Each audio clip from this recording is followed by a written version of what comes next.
Hola, esta es una continuación del vídeo anterior donde hablábamos del átomo, pero este vídeo probablemente es más importante porque vamos a daros unas definiciones que vais a utilizar el resto del tiempo que estéis haciendo química.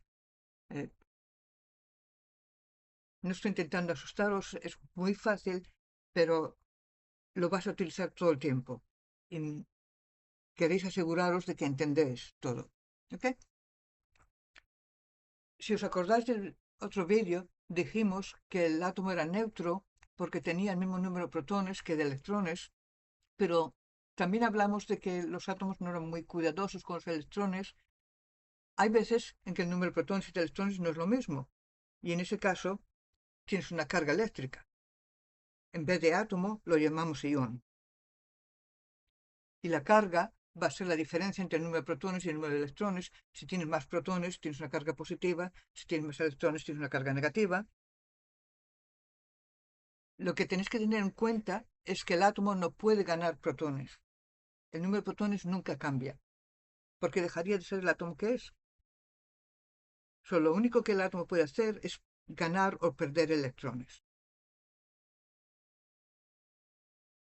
Cuando un átomo gana electrones y tiene una carga negativa, lo llamamos un anión. Por ejemplo, tienes oxígeno, el atómico número es 8, así que sabes que tiene 8 protones y 8 electrones. Si gana 2 electrones, entonces tiene 2 electrones más, la carga es -2, es un anión porque es negativo. Si pierde electrones, entonces tiene una carga positiva porque tiene más protones y lo llamamos un catión. Por ejemplo, sodio, que tiene 11 electrones, puede perder uno, tiene el mismo número de protones, ahora tiene 11 protones, solo 10 electrones, solo la carga del ión es +1.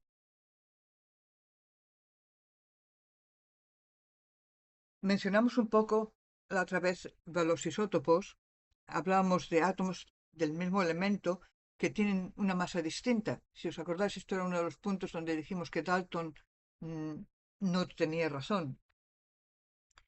Y lo que pasa es que tienes un número diferente de neutrones. Vamos a daros unos cuantos ejemplos en un momento, pero primero, ¿cómo lo representas? ¿Cuál es el símbolo?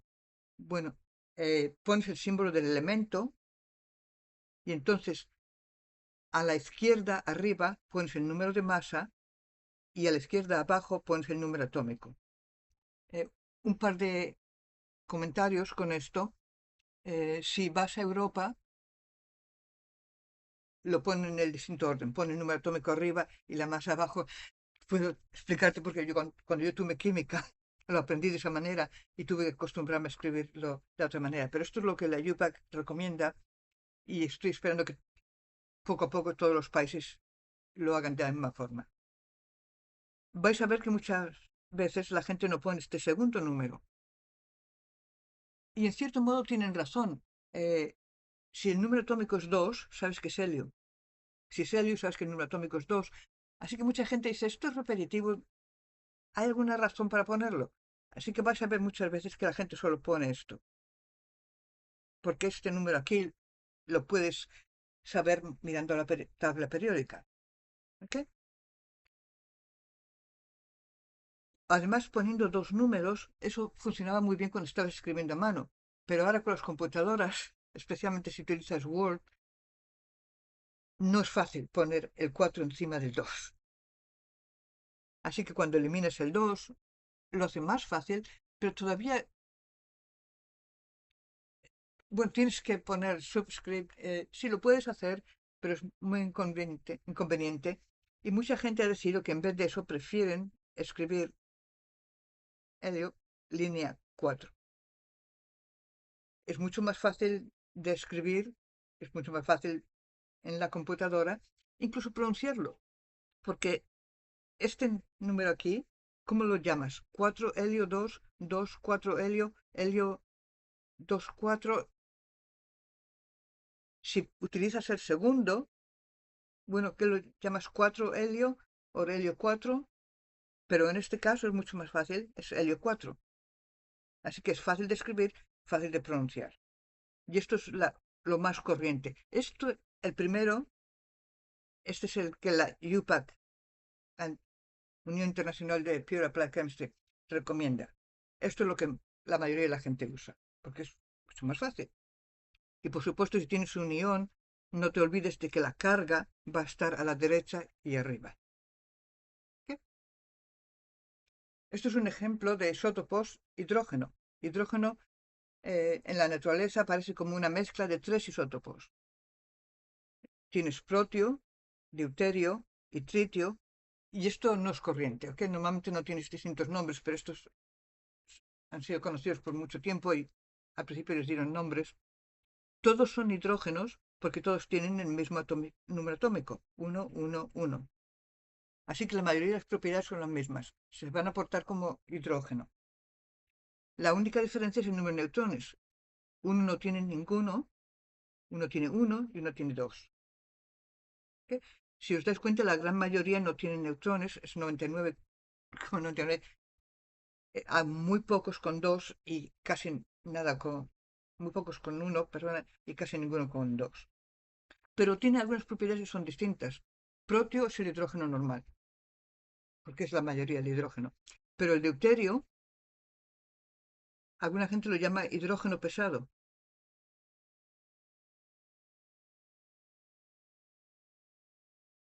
Lo llamaban pesado porque pesa el doble del hidrógeno normal. ¿Okay? Pero este es el hidrógeno que se usaba para hacer agua pesada que se utilizaba en reactores nucleares y todo eso. El tritio, es radiactivo y se utiliza mucho en investigación, especialmente en biología. Es muy útil porque no es demasiado fuerte, no tienes que preocuparte demasiado con precauciones para el investigador, pero es bastante fuerte para que lo puedas medir con instrumentos. Así que es muy útil que sea especialmente en biología.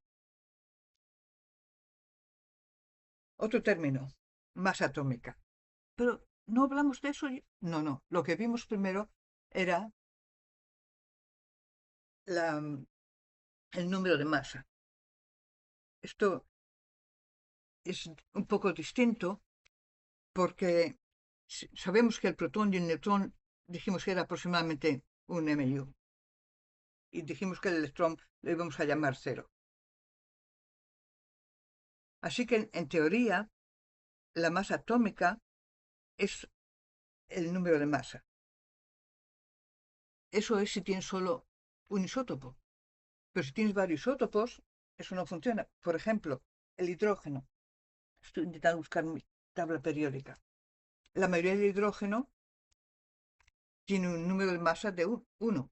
Tiene un protón, no neutrones, son número de masa es 1. Tú miras en la tabla periódica, hidrógeno, y dice 1,008.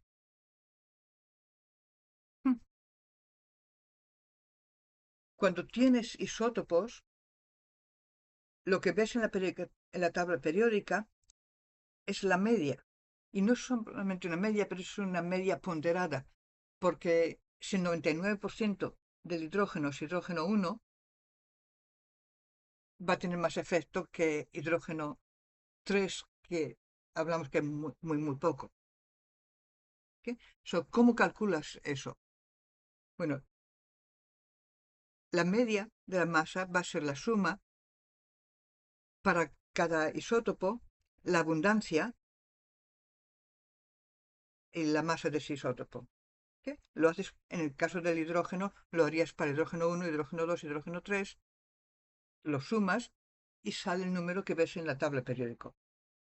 Te ponen, por ejemplo, aquí el borón, que tiene solo dos isótopos, el 19,9% tiene una masa de 10,0129. ¿Por qué si es borón 10? Porque estamos utilizando el número correcto. No estamos diciendo que el protón es un MU, una MU y el neutrón 1, pero estamos poniendo los números actuales. Y os dije que en un caso como este te daría esos números. ¿Okay? Boron 11 es el 80% y esta es la masa. Te das cuenta de que hay más 11 más por 11 que 10, así que el número va a estar cerca de 11. Pero si haces la fórmula, para el primero, 19,9% es 0,199, divides ese número por 100, multiplicado por la masa, y le sumas 80,1 dividido por 100, multiplicado por esa masa, te da 10,81, y si lo miras en la tabla periódica, das exactamente el número que encuentras. ¿Ok? Y por cierto, esto es un problema muy, muy corriente en exámenes. Si podíamos representar a los átomos con símbolos, vamos a representar a las moléculas con fórmulas. Así que la fórmula es nada más que una representación de una molécula. Utilizas símbolos para indicar el átomo, subscripts te dice cuántos, el número de átomos que tienes, y la única diferencia es que cuando tienes un átomo no te molestes en poner el 1. Eso lo vamos a ver montones de veces cuando tienes uno de algo. Los químicos son vagos, se los van a saltar. Pero hay varios tipos de fórmulas. En la fórmula molecular te dan solo los átomos que tienes y cuántos.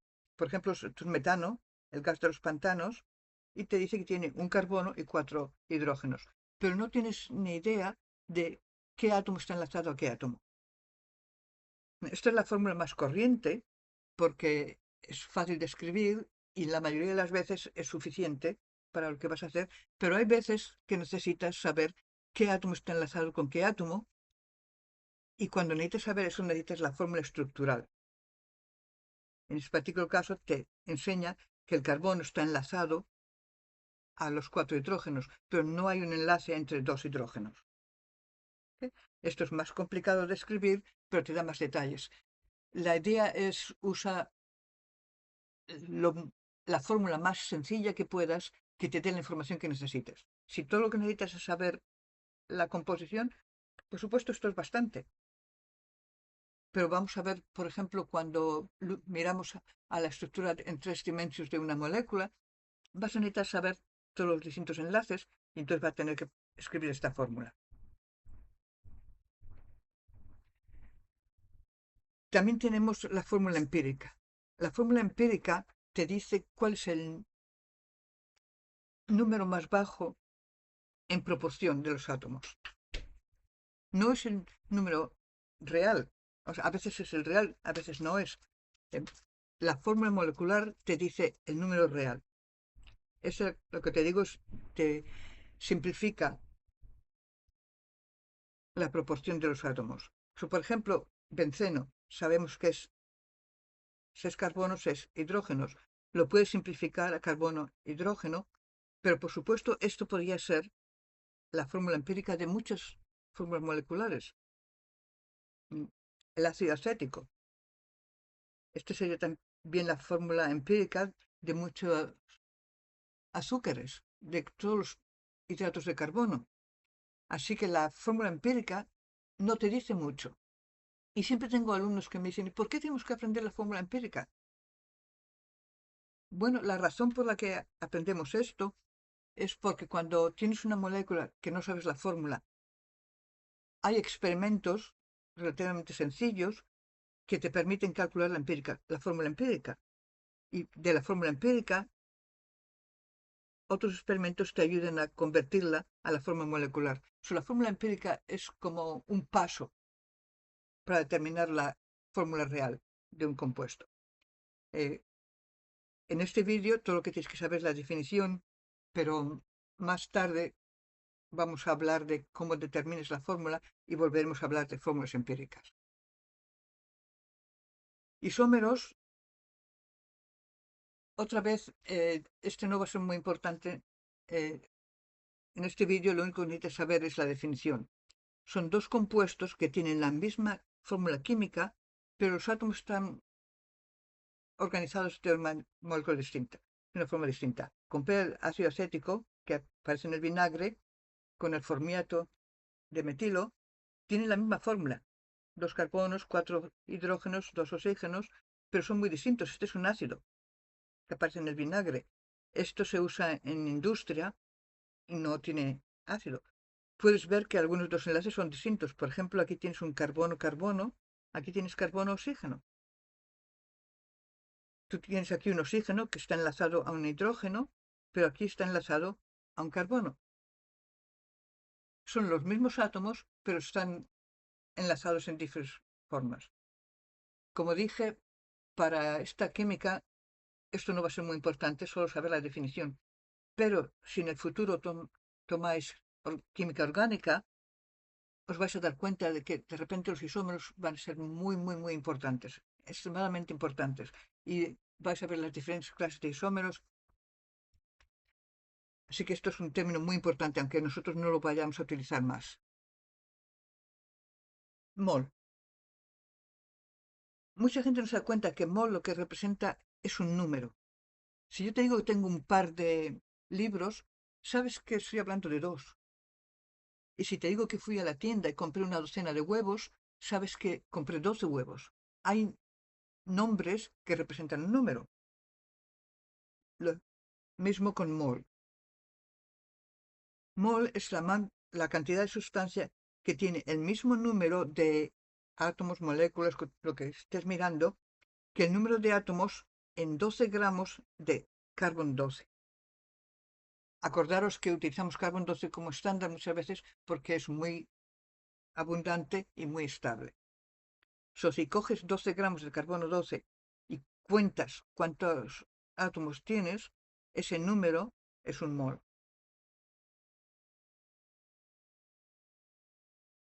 Dos ventajas. Una, por supuesto, hace los números mucho más fáciles, porque te das cuenta que si estás trabajando en el laboratorio vas a estar trabajando con tremendos números de moléculas o de átomos o lo que sea. Esto simplifica los números, va a hacer tu vida mucho más fácil, pero eso es la única forma que tienes de convertir gramos a número de átomos o número de moléculas. Y eso va a ser importante porque vamos a ver las reacciones químicas que tienes un átomo o una molécula reaccionando con una molécula o con dos moléculas o con tres moléculas. Pero cuando tú estás trabajando en el laboratorio, tú no puedes contar moléculas. Tú vas a pesar lo que te dan y sabes cuántos gramos tienes, pero tienes que convertirlos al número de moléculas. Así que la definición de mol es lo que te permite hacer eso. Y esto es algo que vais a tener que hacer vosotros, cambiar gramos a mols. Si no aprendes nada más en química, tienes que aprender que cada vez que te den gramos, lo primero que haces, sin pensar, no leas el resto del problema, cámbialo a moles. Y entonces te preocupas del problema. Porque si te olvidas de hacer el cambio, todo va a estar mal.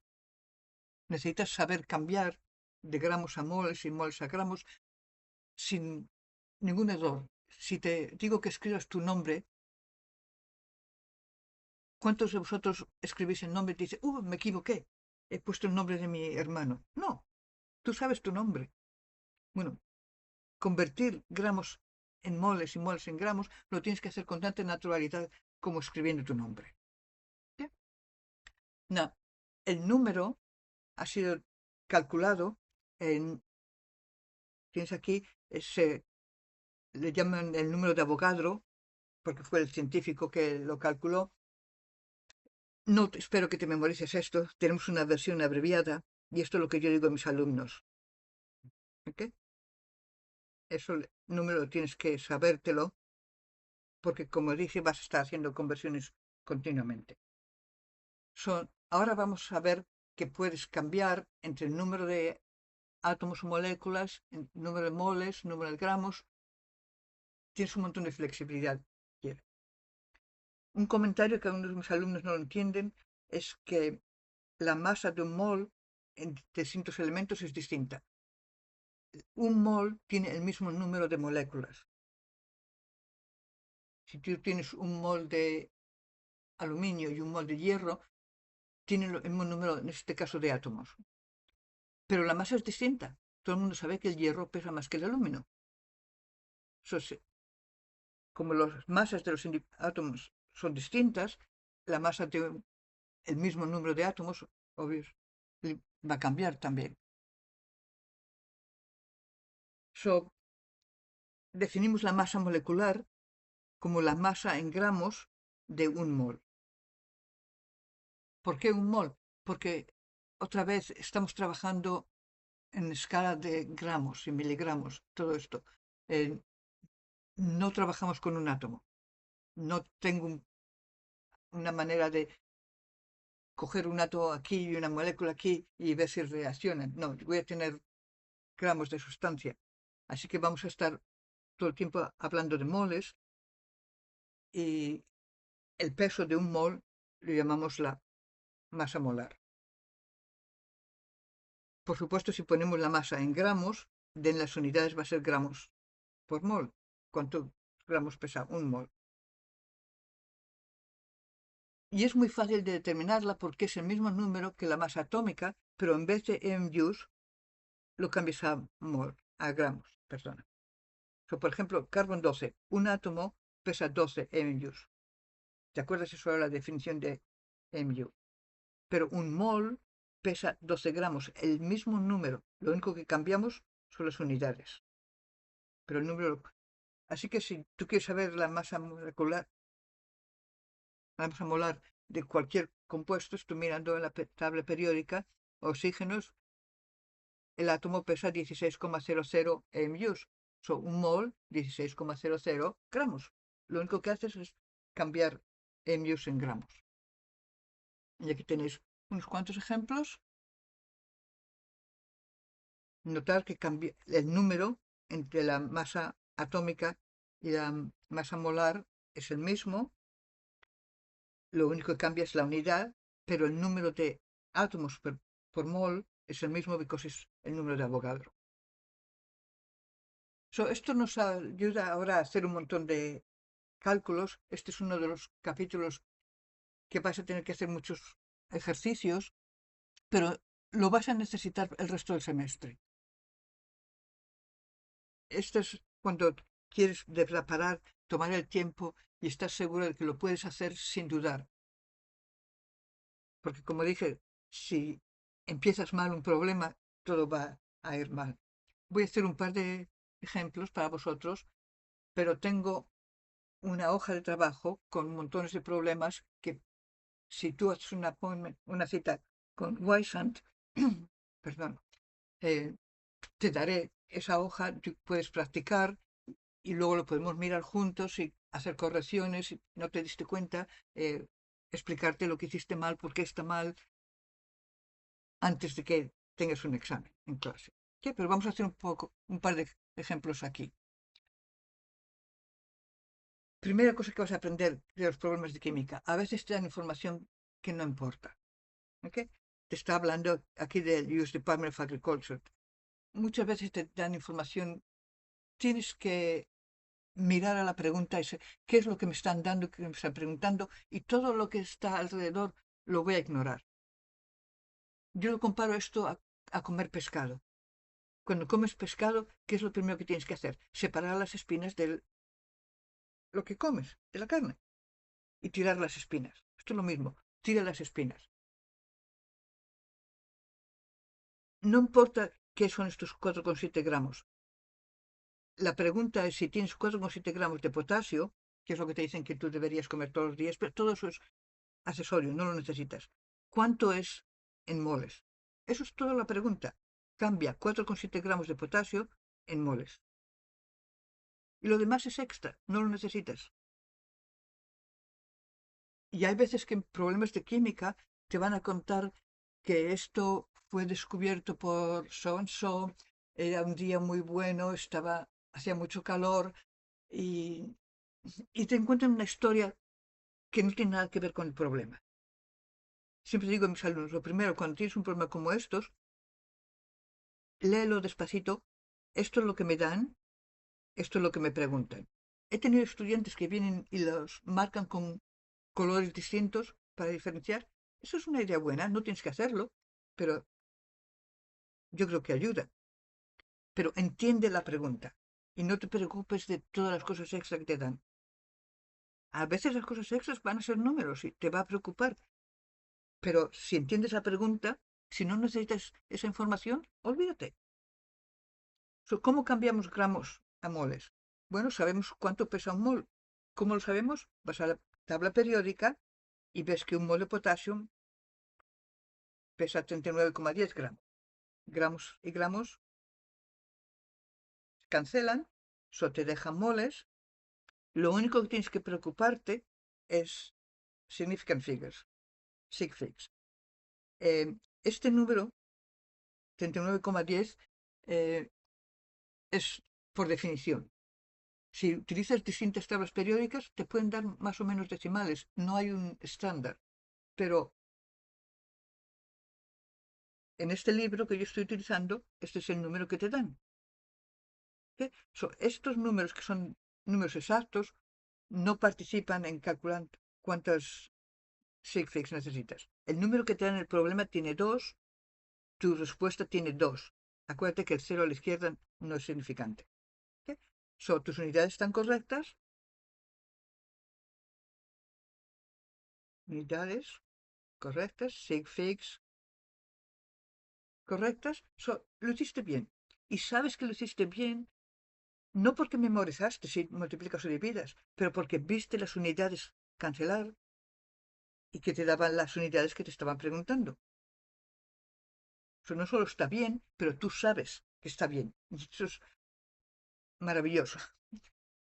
Bueno, ¿qué pasa si yo estoy nervioso en el examen y lo pongo del revés? Si pongo 4,7 gramos y la que sea estoy muy nerviosa, 39,10 gramos, 1 mol. No, gramos y mols no se cancelan. Automáticamente sé que eso está mal. No lo voy a multiplicar porque no me da las unidades que yo quiero, porque no elimina los gramos. ¿Cuánto tiempo perdí? ¿4 o 5 segundos?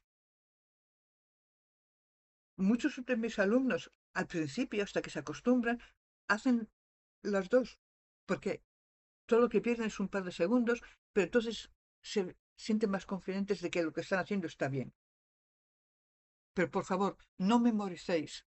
Si divides, odio que el libro te diga divide por más. No, no, no, porque hay muchos tipos de calculaciones que vas a hacer en química y no te puedes memorizar todas las posibilidades.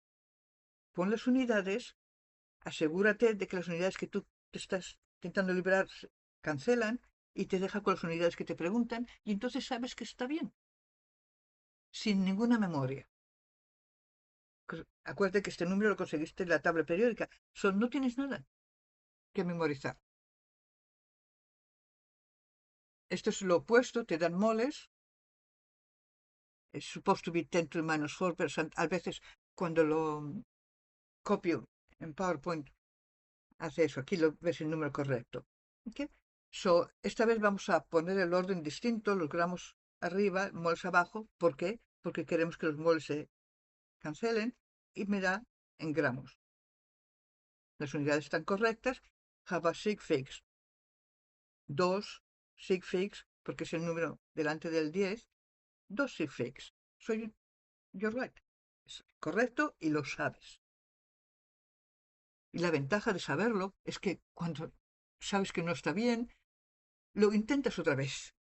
No entregas el examen hasta que sabes, pues seguro que lo que estás haciendo está correcto. Y este es uno de mis problemas favoritos porque la primera vez que di este problema en un examen o uno parecido, probablemente el 90% de la clase lo hizo mal. Cuando pasa algo así que de repente una mayoría de la clase tiene problemas, siempre miro la pregunta porque una vez descubrí que había un error en la pregunta, pero aprendí que yo no soy perfecta y que cuando mucha gente en la clase hace algo mal, lo primero que hago es mirar, a ver, ¿había un error en la pregunta? No, no había ningún error. Pero este es un ejemplo muy bueno de lo que te dije, lee la pregunta. Te está diciendo que tienes un paquete de sacarina que pesa 40,0 miligramos, te dan la fórmula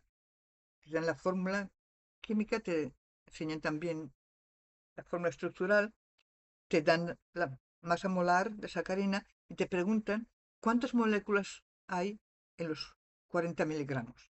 ¿Y cuántos átomos de carbono? 2 preguntas. Si te preguntan 2 cosas, tienes que tener 2 respuestas. No te puedes imaginar cuántos alumnos contestan la primera pregunta y están tan contentos. Lo hice, lo hice, lo hice. Y sé que estoy bien. Que se mueven a la pregunta siguiente y se olvidan de la segunda parte. Bueno, ¿qué quieres que te diga? Si te pregunto 2 cosas y tú contestas una, lo mejor que puedo hacer es darte la mitad del crédito. Si la pregunta valía 2 puntos, si tu respuesta era correcta, te puedo dar 1 punto, pero no te puedo dar crédito si no contestas a la segunda parte. Y lo que te digo, más de la mitad de los estudiantes, cuando tienes una pregunta que tiene varias partes, no contestan todas las partes. Lee la pregunta.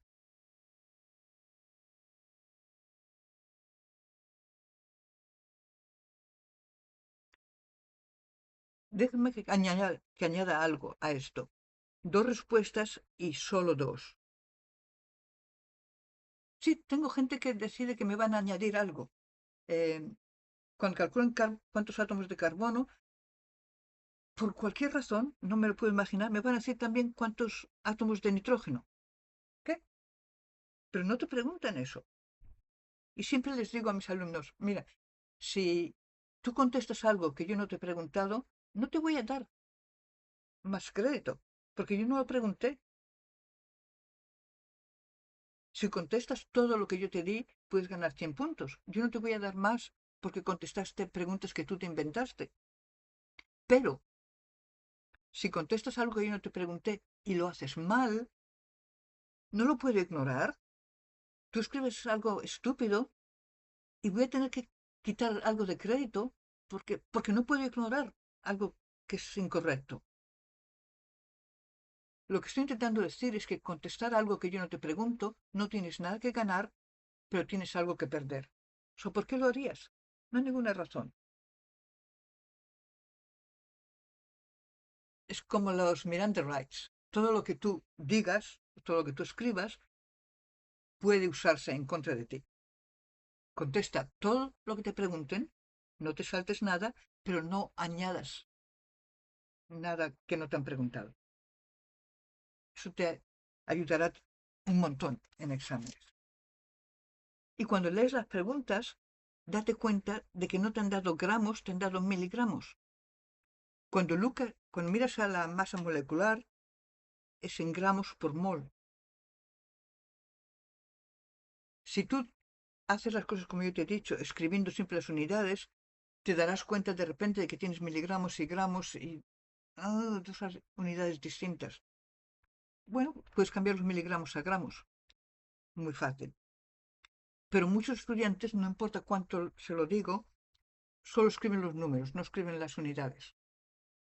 Y no se dan cuenta de que pone miligramos. Pues la respuesta va a ser incorrecta. Lee la pregunta. Asegúrate qué es lo que te dan. Asegúrate cuántas preguntas te hacen, cuántas respuestas necesitas. Lee la pregunta. Tómate el tiempo, un par de segundos leyendo la pregunta despacito, te puede salvar un montón de puntos. ¿Okay? Así que hemos hecho ejemplos donde cambiamos gramos a moles. Esto va a ser lo mismo, excepto que primero tengo que cambiar los miligramos a gramos y por supuesto ese sistema métrico, solo sabes que un gramo tiene 1000 miligramos y entonces, solo entonces lo puedo cambiar a moles.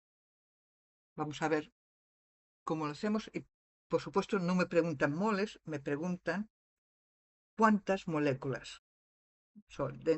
Tengo que cambiarlo a moléculas. Si no leíste la pregunta y me das la respuesta en moles, te puedo dar algo de crédito, pero no te puedo dar todo el crédito porque no contestaste la pregunta, te paraste a mitad. ¿Ok? Coges la masa y notar que la ha cambiado a gramos, guardó los dos ceros, pues, 40,0. Estos ceros son significantes porque están a la derecha del 4 y hay un punto decimal. Esos ceros son significantes, los tienes que llevar contigo. ¿Ok? Utilizando la masa molecular que te la dieron en el problema, lo cambias a moles, gramos y gramos. ¿Cuántos moles de sacarina?